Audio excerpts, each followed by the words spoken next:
No lo vamos a hacer esperar porque para nosotros es un lujo contar con la presencia de tanto en Sí, tanto señor.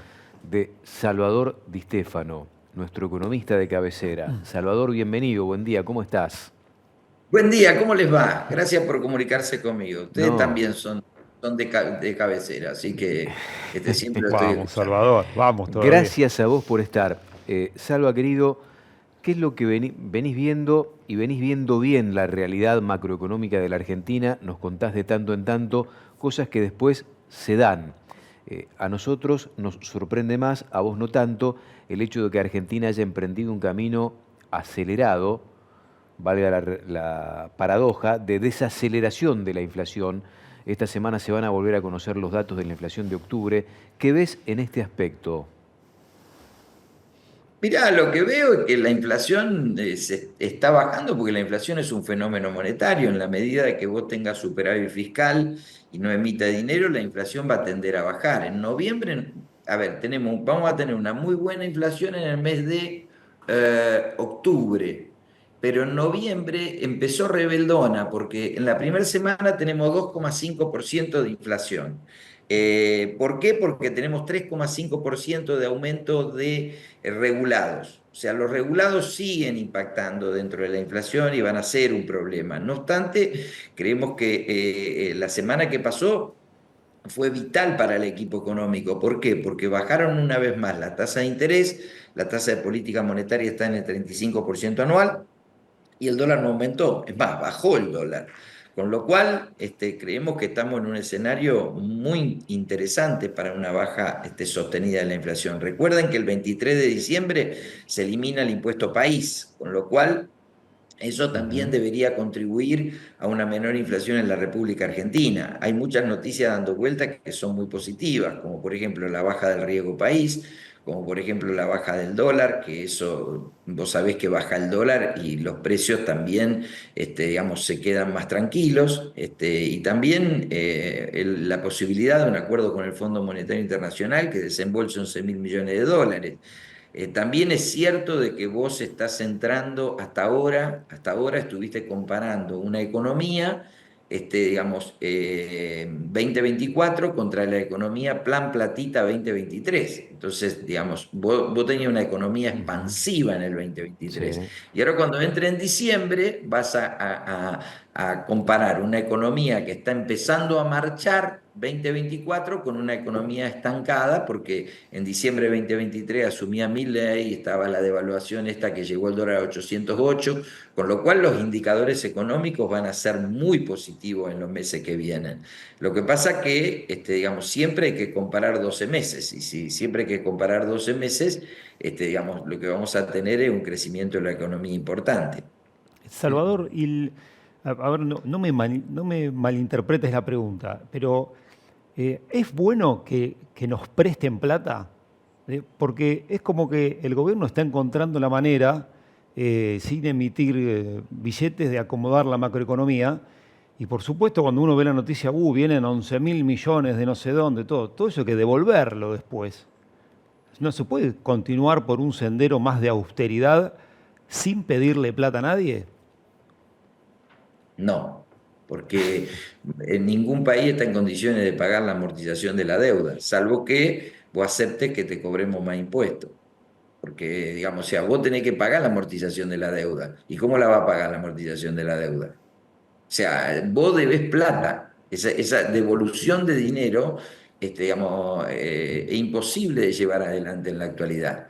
Para que nosotros estemos en la misma línea, ¿qué es lo que pretende el gobierno? El gobierno pretende que la economía crezca, eso hace crecer el PBI y que la deuda se mantenga constante. Entonces la relación deuda-PBI baje. Pero Claro. vos no podés pagar 200.000 millones de dólares. La deuda exigible argentina está entre los 200 y 220.000 millones de dólares. Porque ahí es un tema interesante que algún día hay que decirle a la gente, porque todo el mundo habla de la deuda de 440.000 millones de dólares que tiene la Argentina, pero la exigible son 220, más o menos 150, 160 entre privados y 80.000 organismos financieros internacionales. Entonces, digamos, la amortización de la deuda no se puede pagar. Hoy Argentina lo que está pagando son los intereses de la deuda. Ahora, ahí hay una segunda pelota, ¿Por qué pide 11.000 millones de dólares? Porque Argentina hoy está manejando muy bien los flujos de pesos, pero no puede levantar el cepo. Entonces, si vienen 11.000 millones de dólares, se abre la puerta para poder levantar el cepo sin que haya mayor volatilidad en los tipos de cambio. Y si se abre el cepo, eso es una gran noticia para la inversión. Recuerden que hace un año atrás teníamos una brecha del 200%, hoy tenemos una brecha del 8%, entendiéndose por 8% dólar exportador con dólar MEP o Ujú. dólar importador con dólar CCL. ¿Me explico? Sí. Importante lo que decís porque estos 11.000 millones de dólares serían una contribución en buena medida para levantar el cepo en la economía argentina. ¿Cuándo podría llegar esto? Uno entiende que esto se podría llegar a acelerar con la noticia que tuvimos la semana pasada de Trump al poder en los Estados Unidos, ¿no? Mirá, hay que ver cómo viene el acuerdo con el fondo y yo creo que la fecha límite para levantar el cepo es marzo. Si de acá a marzo no lo levantan, van a pasar para después de las elecciones, porque no te olvides que vos en Sí. mayo tenés que hacer las listas, después en septiembre tenés que votar, octubre tenés que votar, entonces el gobierno no va a querer tener volatilidad ni en el dólar ni en la inflación. El gobierno está haciendo un plan económico para que el dólar esté lo más planchado posible y para que la inflación esté lo más baja posible, que es lo que se comprometió con su público. Por eso mantiene el nivel de adhesión social en la Argentina. El presidente dijo la semana pasada que se terminó el proceso recesivo de la economía en la Argentina y empezó a crecer la economía. ¿Empezó a crecer realmente? Te lo contesté recién yo. O sea, cuando vos empecé a comparar contra 12 meses, va a estar más alto. O sea, la comparación contra 12 meses, a partir de noviembre, diciembre, acordate que Sí, vos creciste con el plan platita hasta octubre. sí. Noviembre, diciembre empezaste a caer. Y enero, febrero y marzo fue una tragedia. ¿Ustedes se acuerdan lo que fue enero, febrero y marzo del 2024? Cuando vos te comparés el año que viene, que tenés una economía que va funcionando, contra un año atrás te va a dar crecimiento. Lo que pasa es que estábamos mal acostumbrados. Una economía que tenía déficit fiscal y generaba impulsos económicos a través de la expansión del gasto público, te generaban reactivaciones muy, digamos, importantes en la Argentina. Ujú. Pero ¿qué pasa? Como vos tenías déficit fiscal, después esa reactivación te la borraba y es más, te quedaba por debajo del lugar en donde vos había partido. Cuando vos tenés superávit fiscal, vos crecés, pero no retrocedes. Ahora, crecer no al ritmo violento, porque el que te pone inyección para crecer es el sector privado. Entonces, el gobierno, ¿qué quiere? Quiere ver cuánto el sector privado invierte, cuánto el sector privado inyecta de dinero en la economía, y bueno, si quiere que el sector privado externo venga a la Argentina, tiene que levantar el cepo. Si no, mientras tanto, va a tener un crecimiento más amarrete, ¿me explico? Sí, clarísimo. Ahora, una pregunta en relación a lo que vos contabas recién. Las deficiencias de la macroeconomía, el aspecto financiero, muchos, no todos, pero muchos empresarios del sector estaban acostumbrados a obtener rentabilidad a partir del aspecto financiero y no productivo. Vos proyectás un tipo de cambio en estos niveles, sin devaluación, con una tasa de interés que va a la baja. ¿Cómo se resetea el productor hoy en día entonces? Bueno, yo al productor le dije que venda la soja en mayo y que venda los Sí, dólares en diciembre. sí. Si, digamos, era una linda forma de ganar plata, pero nadie me hizo caso. Entonces, digo, digamos, el tema es que, digamos, cambió, esto es como el boliche bailable, muchacho, cambió la música, hay que cambiar el paso. O sea, se puede seguir haciendo grandes ganancias financieras en el campo, como en cualquier empresa, pero lo que pasa es que tenés que hacer una cosa distinta de la que hiciste el año pasado. Entonces, el año pasado, ¿qué pasa? La gente, digamos, todavía está cooptada por el kirchnerismo y sigue tomando las mismas medidas en su empresa que cuando tuvo el kirchnerismo, por más que hayan votado a Milei. Entonces yo me tengo que convertir en un cura exorcizador para sacarle el kirchnerismo de adentro a la gente y que deje de guardar grano, que deje de guardar dólares, que deje de guardar todo, porque están tomados por el diablo, por Satanás. Entonces, están tomados por Satanás y quieren seguir haciendo lo mismo que hacían con Satanás. Entonces, muchachos, no, hay que hacer otra cosa. Entonces, ¿qué otra cosa que hacer? A ver, mira, justo está en la vaquita ahí atrás.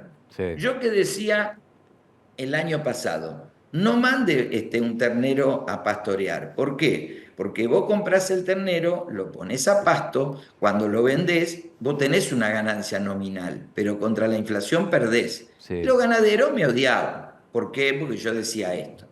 Ahora, yo hoy qué digo, comprate un ternero, ponelo a pasto y cuando lo vendas vas a ganar guita. ¿Y por qué ahora funciona? Porque ahora hay menos inflación. Claro. Entonces, como hay menos inflación, va a andar bien. Si vos me llamabas hace 2 años atrás y me decías, Salvador, tengo un tambo, y yo te decía, mirá, es difícil ganar plata. ¿Por qué? Porque el tambo que es capital intensivo.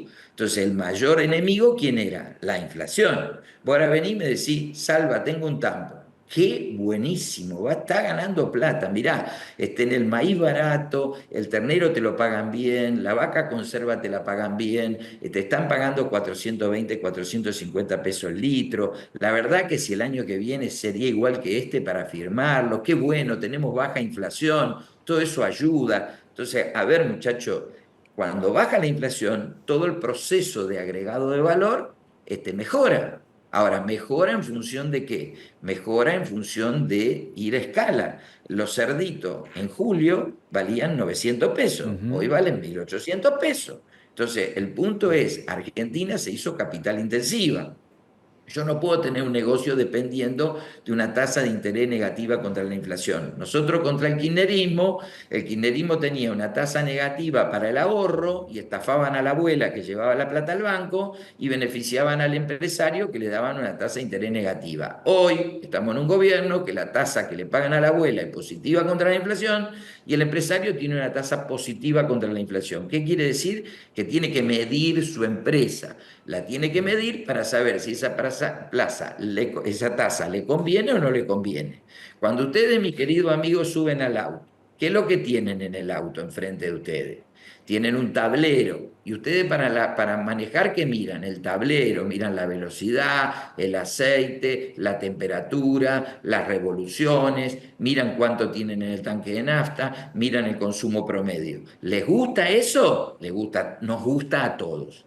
Cuando vos tenés una empresa, vos sabés cuál es tu tablero de comando, cuánto vendés, cuánto no vendés, cuánto es tu costo, si está inmovilizado o no está inmovilizado. Si no lo sabés, tenés un problema, porque es lo mismo que el que va al médico y el que no va al médico. El médico sabe en la medida que lee tu análisis. Si vos vas al médico y te ve, no sabe nada. Entonces la pregunta es, las empresas tienen que empezar a medirse.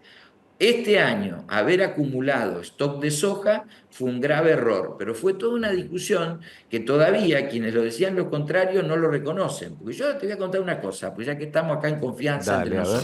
Sí, Yo la semana pasada me Sí. equivoqué, ¿Con qué porque te yo qué dije, equivocaste?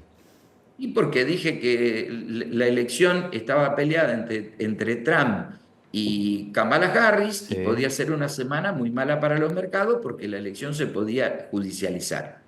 Yo no tengo problema en decirle a ustedes la semana pasada me Pues se equivoqué. equivocó todo el mundo, Ahora, hasta los no, encuestadores pero aparte americanos ahí. el análisis es otro ahí, es que estaba la perspectiva de esta disputa extendida. Entonces, si pasaba eso, podía venir el problema. No es que te está estemos bien, defendiendo nosotros, pero pero a digo, ver, a medio llorar enroscado Campito, me equivoqué. Pará. A llorar Campito, me equivoqué. Mm. Bueno, Entonces, si vos decís, guardás soja, y después me decís, no, vos sabés que en verdad yo dije guardar soja, pero la culpa la tuvo el clima que no llovió. No, flaco, a llorar Campito. Si vos dijiste guardar soja y le hiciste perder una tracalada de guita a los productores, salí y decí, me equivoqué. Me Mm. equivoqué, le erré. ¿Ok? Y ahí nos ponemos de acuerdo todos, porque Ahora, errar es humano. Salvador, Perdonar es divino. Perdono a todo el mundo. Ahora, el punto es el siguiente, muchacho. Esto es por plata. Entonces, cada decisión equivocada que tome es por plata. Yo no me voy a poner a hablar del presidente. El presidente lo votó el 56% de las personas y nadie me vino a preguntar a mí a quién voto, con lo cual no es responsabilidad mía. El presidente, todos sabíamos que iba a tener superávit fiscal, todos sabíamos que iba a apreciar el tipo de cambio, todos sabíamos que iba a ser una política liberal. Ahora resulta que viene y me preguntan, che, ¿viste lo que hizo el presidente? Y que no lo sabía cuando lo votaste. ahora, pensando en ese productor que se equivocó y que guardó soja y que todavía la tiene, ¿qué hace ese productor en este momento? Porque ya el error lo cometió.